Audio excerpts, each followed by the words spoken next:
पीड़ा मिल रही है। परंतु ये भगवान ये बात सही है, परंतु ऐसा कौन सा और कोई उपाय है जिससे जीवों को शुद्ध करके उनको कलेशों से छुटकारा दिलाया जा सकता है। और 5वां प्रश्न कर रहे हैं श्री शौनक ऋषि कि हे जी महाराज, आप हमें ऐसा साधन का उपदेश दे जो सभी जीव कल्याणकारी साधनों में श्रेष्ठ हो। सभी कल्याणकारी जितने भी जो साधन है, बहुत सारे कल्याण के साधन है, पर उन सभी साधनों में जो सबसे उत्तम है, श्रेष्ठ है, वो साधन बताइए। और अपवित्र वस्तुओं को भी जो पवित्र बना दे, जो अपवित्र से अपवित्र हैं उनको भी जो पवित्र बना दे, उस साधन को आप बताइए। और आप हमें उस साधन के बारे में बताइए भगवान कि जो भगवान श्री कृष्ण की प्राप्ति में शाश्वत साधन, जो भगवान श्री कृष्ण की प्राप्ति में जो शाश्वत साधन है, वो साधन आप हमें बताइए। इस तरह से ये मेरे भाई 6 प्रश्न यहां पर किए।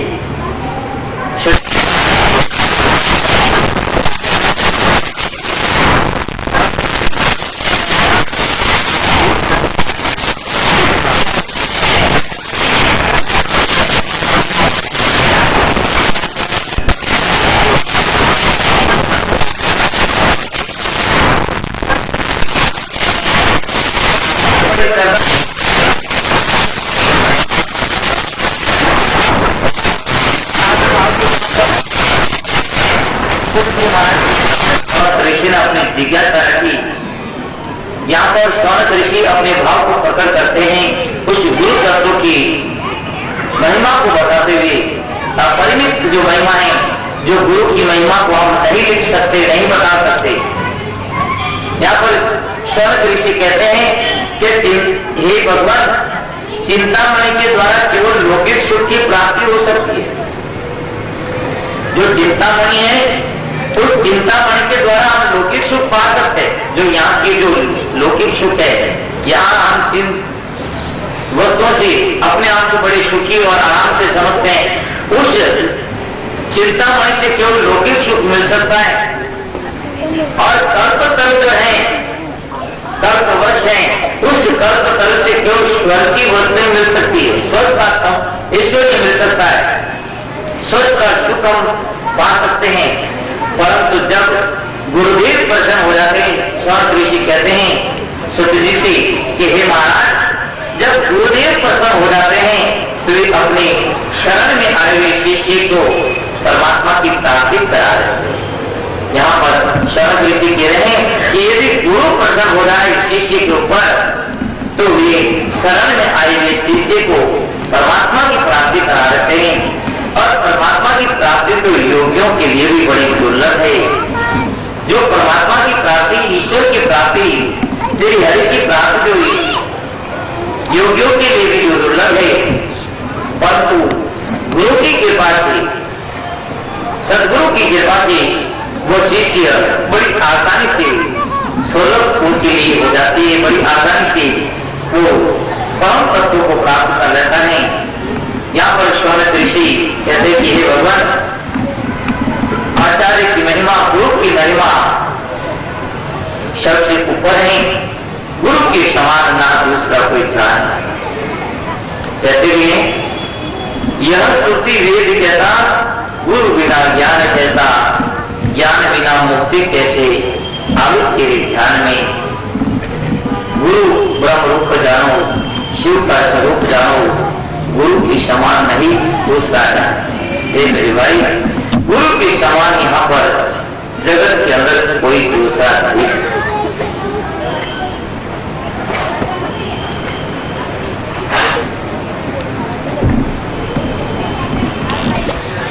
ईश्वर इस विश्व की उत्पत्ति करता है, उनका पालन करता है और उनका सम्मान करता है।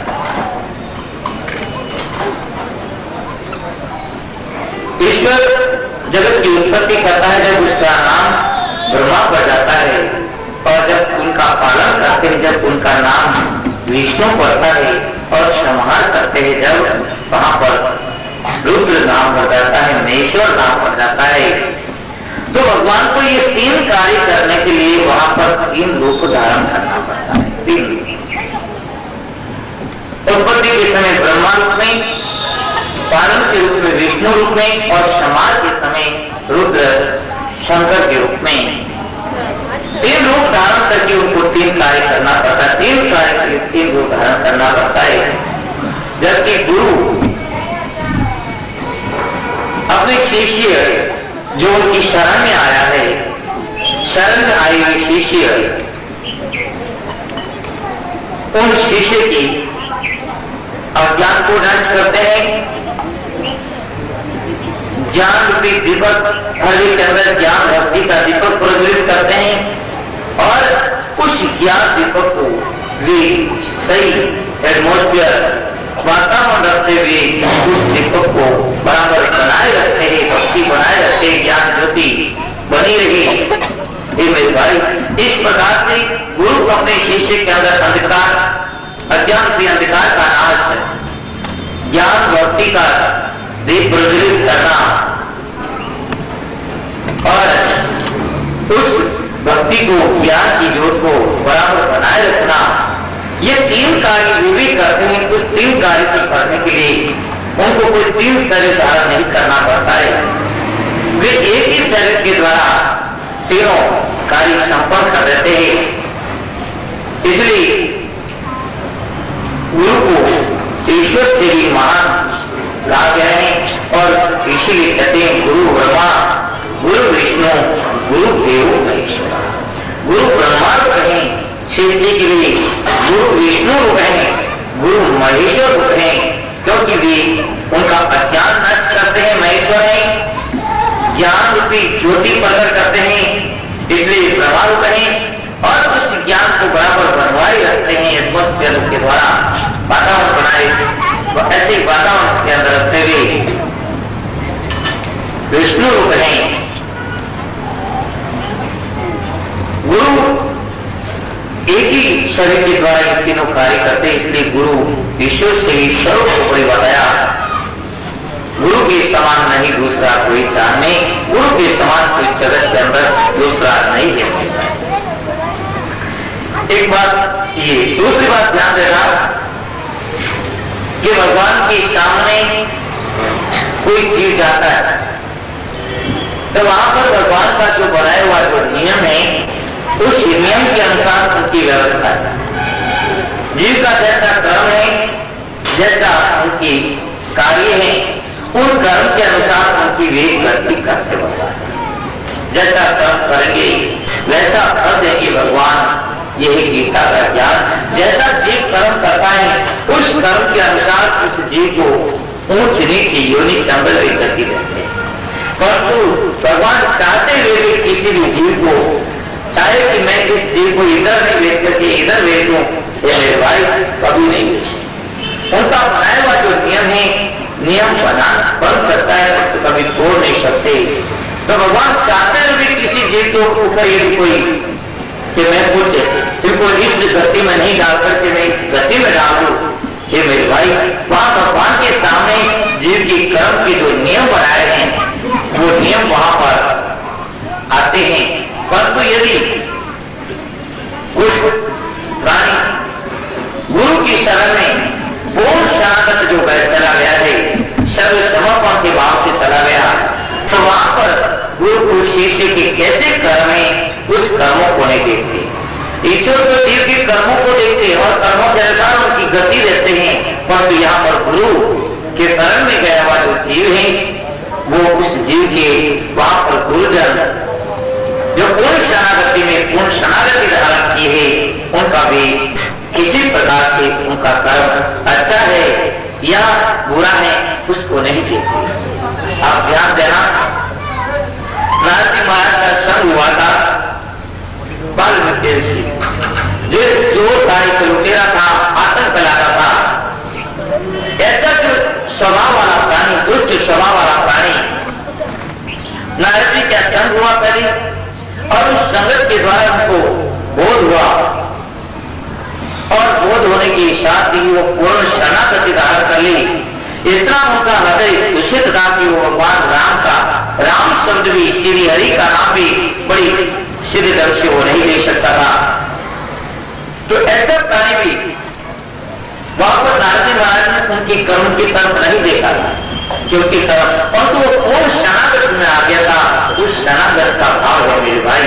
तो कहने का भाव है कि जो शिष्य गुरु की शरण में पूर्ण शरणागत में चला जाता है, तो वहां पर गुरुजन उनके कैसे कर्म है, कैसे कार्य है, उन कर्मों को नहीं देखते, अच्छे बुरे कर्मों को, बल्कि शरण में आए हुए शिष्य को जो पूर्ण शरणागति धारण किए, वहां पर उनको वे गुरुजन प्रसन्न हो जाते हैं। तो यहाँ पर शौनक ऋषि कहते हैं कि यदि गुरु प्रसन्न हो जाते हैं तो उनके लिए परमात्मा की प्राप्ति आसान हो जाती है। इसलिए गुरु से गुरु तत्व से ऊपर और कोई दूसरा नहीं है। यही भाव इस एक वचन के अंदर भी है।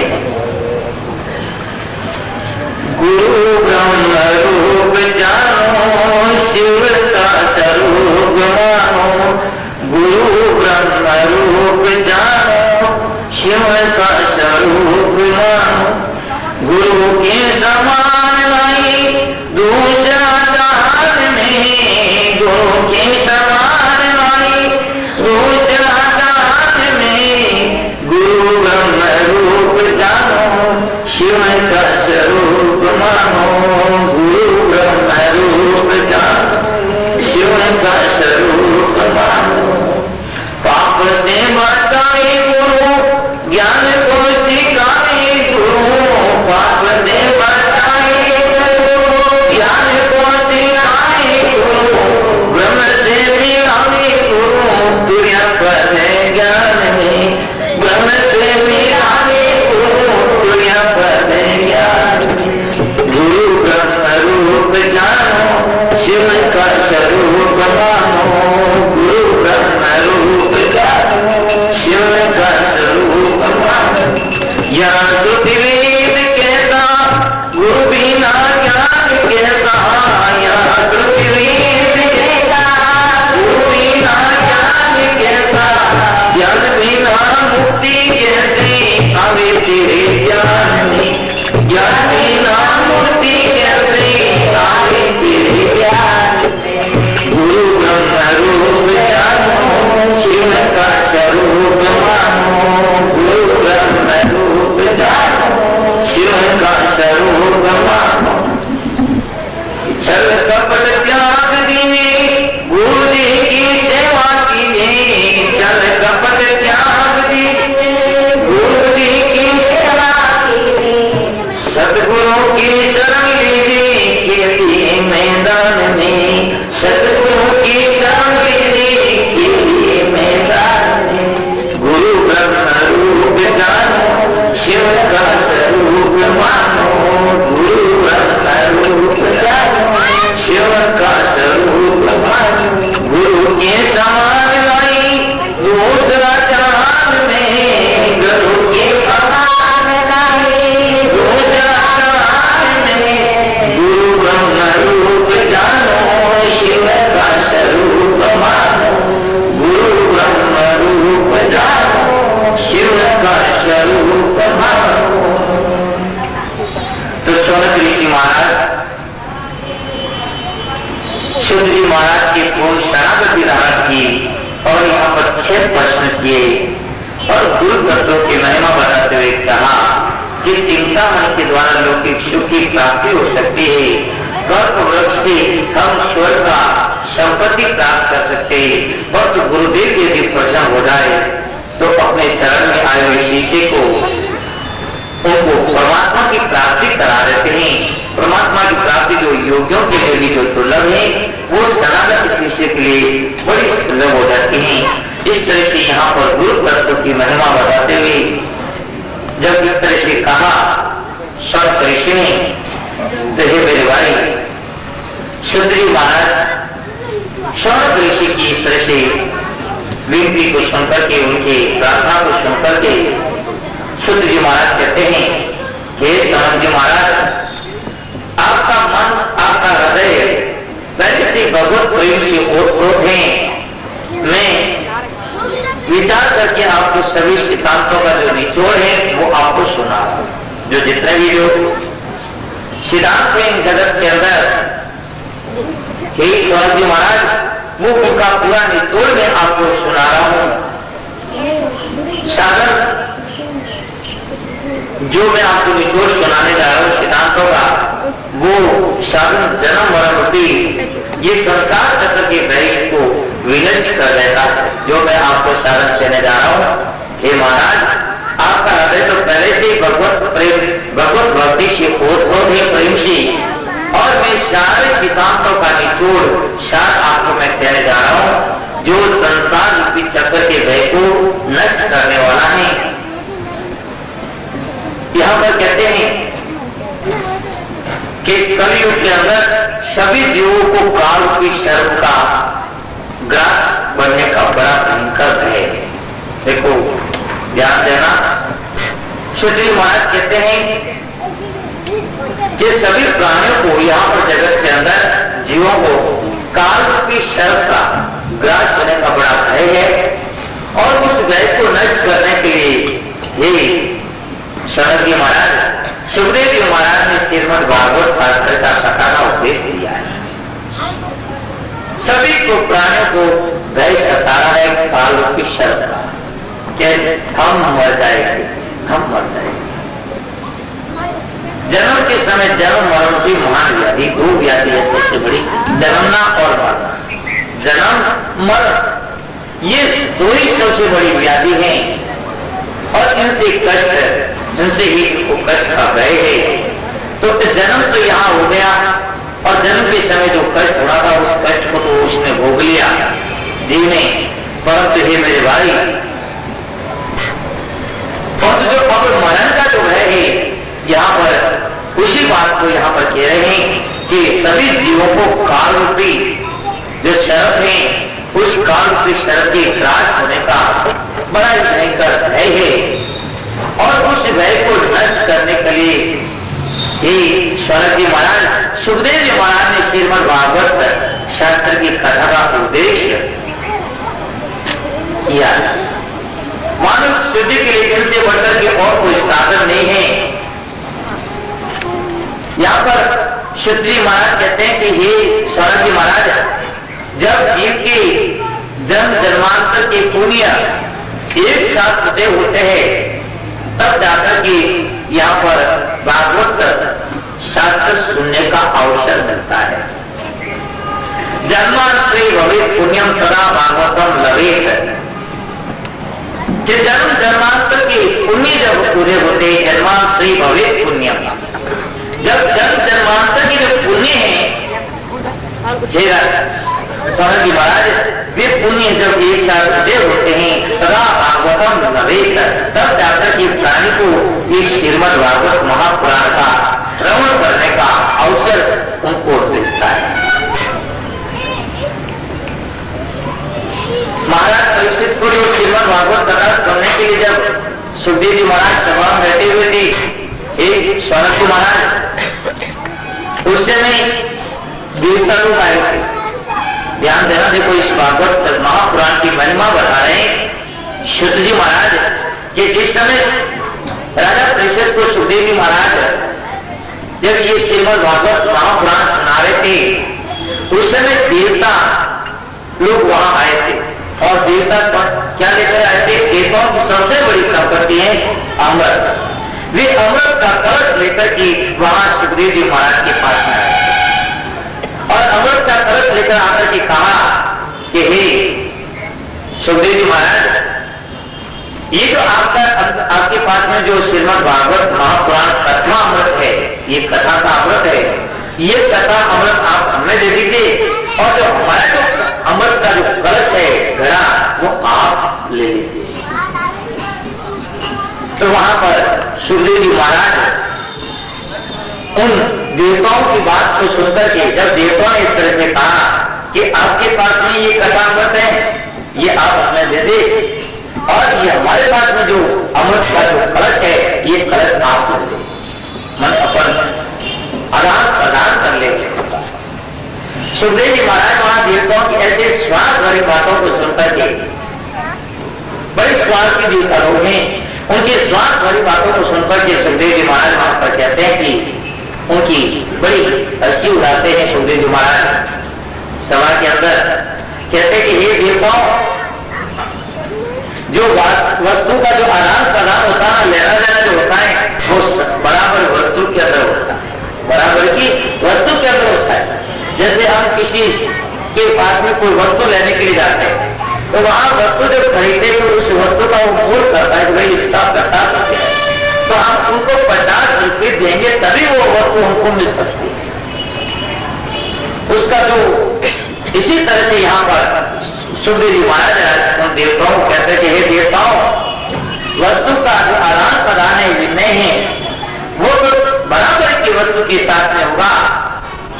अरे देवताओं, जो तुम्हारा जो अमृत है ना, ये अमृत हमारी ये जो कथा अमृत है, श्रीमद् भागवत महापुराण कथा अमृत, ये इनकी बराबरी नहीं कर सकता।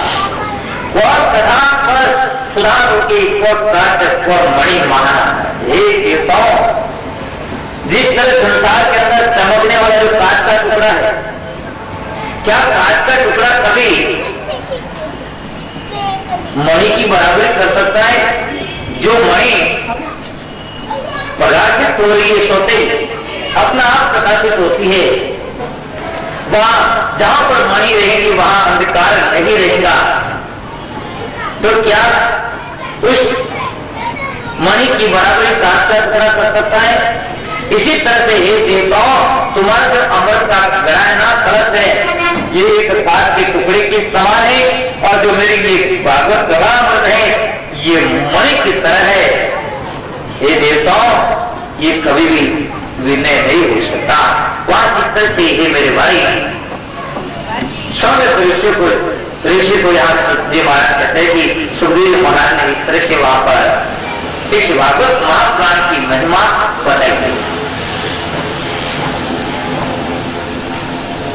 ब्रह्मा जी ने भी सुना था इस भागवत कथा के बारे में, महिमा के बारे में, कि राजा परीक्षित ने 7 दिन के अंदर सुखदेव जी महाराज ने भागवत महापुराण सुनाई, भागवत कथा सुनाई, और भी मोक्ष को प्राप्त हो गए।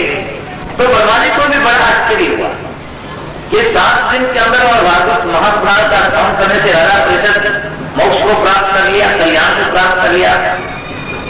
तो वहां पर ब्रह्मा जी भी इन भागवत महापुराण को तोड़ने के लिए कि ये कितनी कैसा किस्सा है, उन्होंने तराजू लिया ब्रह्मा जी ने, और तराजू लेकर के एक पलड़ी के अंदर श्रीमद् भागवत महापुराण को रखा, और दूसरे पलड़े के अंदर जितने भी जो कल्याण के साधन हैं, जप, तप, योग, पूजा पाठ, जितने भी जो साधन है कल्याण के, सब के सब साधन एक पलड़ी के अंदर रखा। और ये मेरे भाई, एक तरफ केवल श्रीमद् भागवत महापुराण की, फिर भी ये जितने भी जो कल्याण के साधन हैं, वो कल्याण के साधन उस श्री भागवत महापुराण के बराबरी नहीं कर सका। श्रीमद् भागवत महापुराण का पलड़ा भारी की भारी रहा, रत्ती माता भी उनको ऊपर भी नहीं उस वेट को ले सके। तो कहने का भाव है, भागवत महापुराण इसकी महिमा भगवान श्री हरि खुद यहाँ पर इसके अंदर अपने स्वरूप को उन्होंने निहित किया है। ये भागवत महापुराण वैसे प्राचीन काल के अंदर सबसे पहले सनक संतान ईश्वर ने नारद जी महाराज को दिया था। वैसे नारद जी ने ये भागवत अपने पिता से सुनी थी। भागवत महापुराण नारद जी महाराज ने अपने पिता ब्रह्मा जी से सुना था, परंतु जो सत्ता रूप में जो है, ये मेरे भाई नारद जी महाराज ने सनक संतान ऋषियों से सुना। सनक संतान ऋषियों से सत्ता की जो विधि है, 7 दिन में भागवत कथा की जो विधि है, इस विधि को नारद जी महाराज ने सनक संतान ऋषियों से सुना। इस तरह से जब यहाँ पर सुत जी महाराज ने कहा कि नारद जी महाराज ने भागवत सत्ता की जो 7 दिन में भागवत की जो विधि है वो सब आदि ऋषियों से सुनी, तो यहाँ पर सुत जी महाराज कहते हैं कि महाराज, सुत जी महाराज से सौनक ऋषि पूछते हैं कि महाराज, नारद जी महाराज तो लौकिक पर्वत से रहे थे, नारद जी महाराज तो बड़े विदित थे, कहीं एक जगह भी ठहरते नहीं है, सदैव वे तो विचरण करते रहते हैं। लोक विक्रम सत्य नारद और स्त्री है कभी एक जगह भी ठहरते नहीं। विधि सर्वे कुतः प्रति, और उन्होंने फिर नारद जी महाराज ने कैसे इसे भागवत 7 दिन के अंदर भागवत को सुनने की विधि को कैसे सुना, कैसे उनका उनके अंदर प्रीति जगी, रुचि जगी। संयोग पुत्र से कहा नारद जी महाराज का सनत आदि ऋषियों के साथ में संयोग कैसे हुआ। नारद जी महाराज का सनत आदि ऋषियों के साथ में मिलना कैसे हुआ, आप ये महाराज आप इस बात को बताइए। जब सनत ऋषि ने ऐसा पूछा कि नारद जी महाराज को विरत हैं, वे एक जगह ठहरते नहीं, उनका सनत आदि ऋषियों से कैसे मिलना हुआ, कहां मिलना हुआ, उन्होंने ये विधि 7 दिन में विधि कैसे सुनी, कैसे उनका अनुराग जगा। तो सुत जी महाराज कहते हैं सौनक ऋषि को कि हे सौनक जी महाराज, जब मेरे गुरुदेव, सुत जी महाराज कहते हैं कि जब मेरे गुरुजी सुखदेव जी महाराज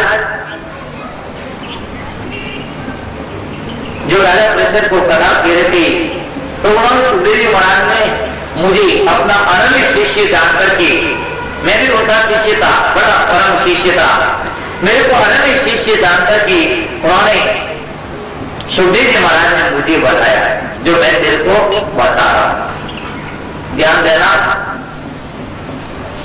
यहां पर सुत जी महाराज सौनक ऋषि को नारद जी महाराज का सनत आदि ऋषि के साथ में कैसे भेंट हुई उसको बताते हैं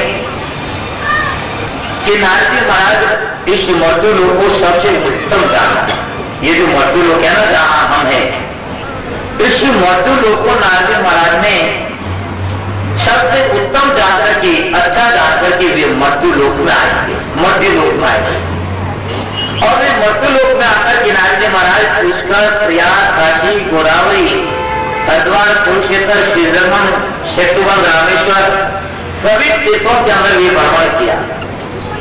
मर्दू लोग को सबसे उत्तम जानकर के ये मेरे भाई नारद जी महाराज यहाँ मर्दू लोक में आए, सभी तीर्थों के अंदर उन्होंने भ्रमण किया, परंतु कहीं पर भी नारद जी महाराज को शांति नहीं मिली, कहीं पर भी नारद जी महाराज को शांति नहीं मिली। वे जहां पर भी इस पूरी पृथ्वी पर घूमे, तो ये मेरे भाई अधर्म का मित्र जो कलयुग है, उस कलयुग का ही उनको भेंट। इस कलयुग ने पूरी वहां पर नारद जी महाराज ने देखा, यहाँ पर पूरी पृथ्वी को उसने कलयुग ने पीड़ित कर रखा था। कहीं पर भी कोई शक्ति, तपस्या, पवित्रता, दया, दान कोई दिखाई नहीं दिया। सभी जीव मूर्छावासी हो गए थे। देखो नारद जी महाराज यहाँ पर बता रहे हैं कि मैं मर्दू लोग को बहुत ही अच्छा जानकर के मैं आया था, परंतु यहाँ पर मेरे को कोई यहाँ पर शक्ति, तपस्या, पवित्रता, दया, दान कोई मेरे को दिखाई नहीं दिया। और सभी जीव मनुष्यवासी ही, सभी जीव मनुष्यवासी हो गए, अपना मनुष्यवासी हो गए थे और अपना पेट भरने के लिए लगे। सब लोग अपना उदर पूर्ति जैसे हुए इसमें लगे हुए। सौनक जी महाराज, जब नारद जी महाराज ने ऐसा देखा, चारों तरफ लोग भारतीय और उपद्रवग्रस्त हो गए थे और विरक्त शांति, पाखंडी और दान लेने वाले हो गए थे। घरों के अंदर देखो, यहाँ पर कलयुग की नारद जी महाराज ने जो देखा वो उसको बता रहे हैं सुत जी महाराज कि घरों के अंदर स्त्रियों का प्रभुत्व हो गया था और वहां पर शाही, वहां पर शलाका पड़े हुए बैठे थे और लोग में पड़े हुए सभी लोग अपनी कन्याओं को बेच रहे थे। कलयुग का प्रभाव है भाई।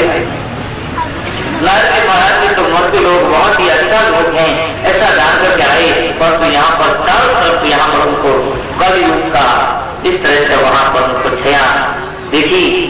लोग में पड़े हुए लोग अपनी कन्याओं को बेच रहे हैं और पति और पत्नी में कलह हो रहा है। पति और पत्नी के अंदर आपस में कलह हो रहा है। यहाँ पर लिखते हैं तरुणी प्रभुता कहे त्याल को बुद्धि का एक कन्या विद्रोह संपत्ति न नाम च कलशना में नदियों और तीर्थों में जो ये महात्माओं के आश्रम है, नदी आदि जो है, नदियों में, तीर्थों में और महात्माओं के आश्रम में भी वहां पर वितर्मियों का अधिकार हो गया। ये कलयुग का भाव है कि महात्माओं के जो आश्रम है, नदी है, तीर्थ है, वहां पर भी वितर्मियों का अधिकार हो गया। इस तरह से नारद महाराज ने उन दुष्टों ने अनेक मंदिरों को भी नष्ट कर दिया। नारद महाराज जी का यहाँ पर ना तो कोई योगी है, नहीं कोई ज्ञानी है, नहीं कोई सत्कर्म करने वाला है। आत्म कल्याण के सभी साधन कल युग रूपी जो तवाग्नि है, इसमें जल करके नष्ट हो गया। ऐसा नारद महाराज ने यहाँ पर हे मेरे भाई पृथ्वी पर देखा। नारद महाराज पृथ्वी लोग को बहुत अच्छा समझ करके यहाँ आए थे, परंतु कहीं पर भी अनेक तीर्थों में भ्रमण किया, परंतु कहीं पर भी उनको कुछ दिखा नहीं। केवल कलयुग और कलयुग के द्वारा ग्रसित सभी प्राणी दिखे। उन कलयुग की रूपी दावा चंद्र सभी कल्याण के साधन चल गए, ऐसे उनको लगा। इस तरह से नारद महाराज घूमते हुए यमुना के तट पर आते हैं। नारद महाराज कहाँ आते हैं? यमुना के तट पहुंचते हैं और वहां पर यमुना के तट पर ही मेरे भाई एक बहुत बड़ा आश्चर्य नारद जी देखते हैं। यमुना के तट पर वहां पर एक युवती थी, एक युवती थी और उनके पास में दो पुरुष थे। वे पुरुष अचेत अवस्था में पड़े हुए थे, उनको निद्रा और मूर्छा अवस्था से वे ग्रसित थे और उस युवती के चारों तरफ बहुत सारी और भी दासियां थी जो उनकी सेवा में थी। ऐसा नारद महाराज ने वहां पर देखा कि एक युवती और दो वहां पर वृद्ध पुरुष जो निंद्रा और वृद्धा से ग्रसित दो पुरुष उनके पास में पड़े हैं और वो युवती उन दो पुरुषों को बार बार जगाने का प्रयास कर रही है। फिर भी वे पुरुष जगते नहीं। जब वे नहीं जगते हैं तो हे मेरे भाई वो युवती बड़ी दुखी होती है, रोती है और बड़े करुणा के भाव से वो आकाश की तरफ श्री हरि को निहारती है। वो युवती जब वो अनेक प्रयास करती है दोनों पुरुषों को जगाने के लिए, परंतु वे नहीं जगते हैं, तो वो युवती है मेरे भाई वो ऊपर की तरफ परमात्मा श्री हरि को निहारती है। इतने में वहां पर नारद जी महाराज ने ऐसा वहां पर देखा नजारा, अनेक उदासियां वहां पर उन युवती की, उस युवती की सेवा में लगी हुई है, परंतु उन अनेक उदासियों की सेवा गुरुमा पाठा के लिए वो युवती प्रसन्न नहीं है। जब नारद जी महाराज ने ऐसा वहां पर कुतूहल देखा तो नारद जी महाराज थोड़ा पास में जाते हैं, निकट जाते हैं। जब नारद जी महाराज निकट जाते हैं, इतने में जो वो युवती वहां दोनों वृद्धों को जो निहारती, उनको चेतन कर रही थी, वो चेतन नहीं पा रही थी। जो आकाश में निहारती हुई उनकी नजर तुरंत नारद जी महाराज के ऊपर पड़ती है। तो एकदम नारद जी को देखती हुई वो युवती कहती है, भो भो साधु सानम शिष्ट मत चिंता अभी नारय दर्शनम तव लोकस्य सर्वथा अगहरम परम। हे साधु, भो भो साधु, हे साधु शरण शिष्ट, कुछ क्षण के लिए आप रुक दे, कुछ क्षण के लिए आप ठहरिए, मत चिंता अभी नाशय। हे साधु आप कुछ समय के लिए ठहरिए और जो मेरी चिंता है उस चिंता को आप नाशय, आप नष्ट करें। नारद महाराज पास में जाते हैं, वो युवती कहती है दर्शन करो लोग है महाराज, आपके लोक के अंदर दर्शन बड़ी मुश्किल है, बड़ी कठिनता से आपके दर्शन हमें प्राप्त होते हैं। ऐसा उस युवती ने कहा। तो ये मेरे भाई नारद जी महाराज वहां पर उस युवती के पास में जाते हैं जहां दोनों पुरुषों को वो जो निहार रही थी। तो वहां पर नारद जी महाराज आकर के विश्व भक्ति वो जो युवती थी उनको कहते हे देवी आप कौन है, आप कौन है, और ये दोनों पुरुष आपके पास में जो रखे हुए हैं ये कौन है, और ये जो तुम्हारे अनेक जो सेवा के अंदर जो ये है कमल नयनी जो नारियां, ये कौन है? और ये आप अपने दुख का जो आप इनके बारे में आप दुखी है तो आपके दुख का कारण क्या है, उनको आप है देवी आप विस्तार रूप बताइए। हे मेरे भाई, यहाँ पर नारद जी महाराज उस युवती को नाम पूछा, उनका वो कौन है और उनके पास में जो सेवा में जो अनेक नारियां थी वे कौन है और उनके दुख का क्या कारण है, उसको जानने का नारद जी महाराज ने इच्छा प्रकट की। तो वो युवती कहती कि नारद जी महाराज मेरा नाम भक्ति है, मैं कौन हूं? मेरा नाम भक्ति है और ये दोनों जो पुरुष है ये ज्ञान और वैराग्य है।